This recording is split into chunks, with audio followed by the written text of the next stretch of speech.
the duties of the office of governor to the best of my judgment and ability. to the best of my judgment and ability. So help me God. So help me God. Congratulations, Governor. Thank you.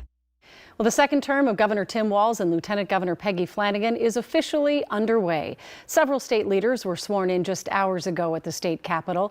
Governor Walz says the last 4 years were challenging and there's some serious catching up to do. And we made progress, but we all know there's more work to be done. Across the country, the pandemic's disrupted the lives of our students. And despite the heroic efforts of teachers, students, and parents, many of our kids have fallen behind. We've redoubled our efforts with summer catch-up programs, but there's a lot more to do. Let me be clear about this.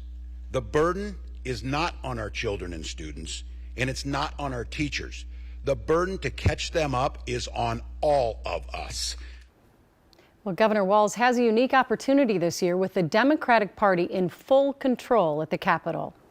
Our political reporter John Krollman is live at the Capitol with a look at their priorities when the session begins this week. Hi, John.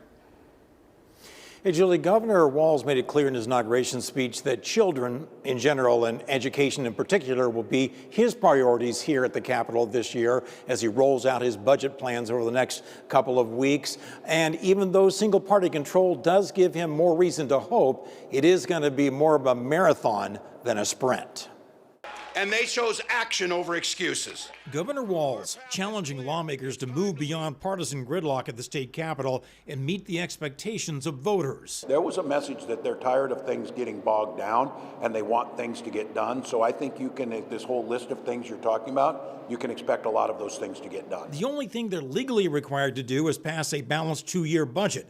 But there's a long list of DFL priorities Republicans no longer have the votes to block. A major boost in aid to public schools, paid family leave, carbon-free electricity by 2040, universal background checks, abortion rights, recreational marijuana. We've certainly made it clear we think it should be done. We know prohibition doesn't work. We know that there are racial disparities in prosecutions around that. Moments after being sworn in, Attorney General Keith Ellison listed one of his priorities: fighting inflation by stopping price gouging and anti-competitive behavior. And Secretary of State Steve Simon listed his: things like automatic voter registration.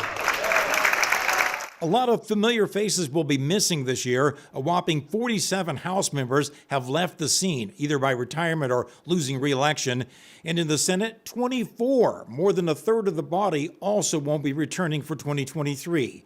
House Speaker Melissa Hortman is the only returning legislative leader, with 5 new faces now holding those other key spots. I can say this, that we're communicating very closely with Senate and House leadership. Now, the first bill to get a hearing in the House, it'll be on Thursday. The first bill is the PRO Act, which is the bill that would put abortion rights into state law. Right now, it's only protected in this state by a Supreme Court decision from 1995. And of course, Julie, every day I'll be asked about sports betting and things like that. So, especially when Randy Shaver returns starting tomorrow. You've been warned. Thanks, John. Exactly.